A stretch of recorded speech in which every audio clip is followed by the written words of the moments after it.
Hi friends, तर मी तुम्हाला अगोदर सांगितलं होतं की मी कोकणामध्ये आलेलो आहे आणि कोकणामध्ये निसर्ग अगदी भारी असतो. आणि आज वाटूळ गावातील बेलाची कोंड या ठिकाणी आम्ही मीटर बसवण्यासाठी आलेलो आहे. तर मित्रांनो, मी आज आमच्या अंकलांच्या सोबत मीटर बसवण्यासाठी आलेलो आहे. तुम्हाला मी दाखवत आहे मीटर कशा प्रकारे बसवलं.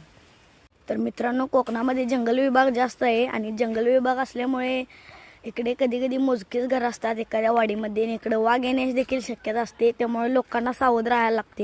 तर मित्रांनो, आता मी आणि आमचे अंकल पोलवरती चढून ती जी काही लाईट आहे ती बंद करण्यासाठी निघालेला आहे. तर मित्रांनो, आता तुम्ही पाहू शकता आमचे अंकल कशा प्रकारे डांबावरती चढत आहेत. सिमेंटचा पोल आहे आणि त्यावर चढणं अवघड असतं. तरीसुद्धा बघा तुम्ही कशा पद्धतीने ते पोलवरती चढत आहेत.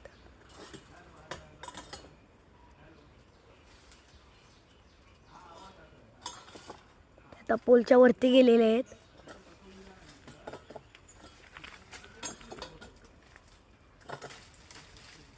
तर मित्रांनो, आता आमचे अंकल त्या सिमेंटच्या पोलच्या वरती गेलेले आहेत आणि तो जो काही झोपाळा असतो तो सिमेंटच्या पोलमध्ये अडकून त्यावरती बसलेले आहेत आणि जी काही सर्व्हिस वायर आहे ती तोडत आहेत. तुम्ही पाहू शकता. आणि आता सर्व्हिस वायर तोडलेली आहे. तर मित्रांनो, आता ती वायर तोडून झालेली आहे. ती आता वायरी खेचायला चालू आहेत. तुम्ही पाहू शकता कशा प्रकारे खेचतात. एका वेळेला 3-3 वायरी खेचत आहेत.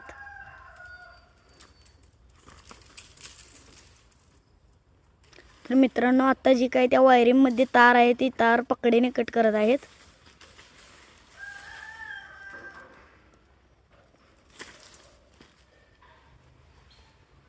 पाहू शकता कशा प्रकारे ती तार आहे ते पकडेने कट केलेले आहे आणि आता तार ती सेपरेट झालेली आहे.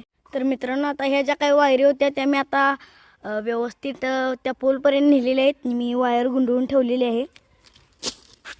तर आता आमचे अंकल दुसऱ्या पोलवरती देखील गेलेले आहेत. त्या तिकडून ज्या काही वायरी आहेत त्या सर्व वायरी या पोलला जॉईंट नाही.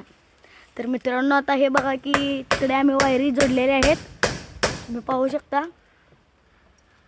आणि आता इथे मीटरचा पहिला भाग बसवायचा चालू आहे.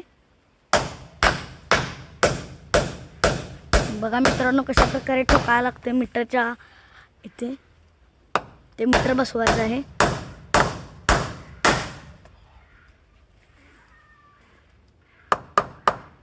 तर मित्रांनो, बघा अगोदर इथे मीटर होतं ते आता आम्ही इथे नवीन मीटर बसवलेलं आहे. मित्रांनो, अशा तऱ्हेने आता आमचं काम पूर्ण झालेलं आहे आणि आता आम्ही घरी जाणार आहे. तर मित्रांनो, आता आमचं काम झालेलं आहे आणि आता आम्ही घरी निघालेलो आहे.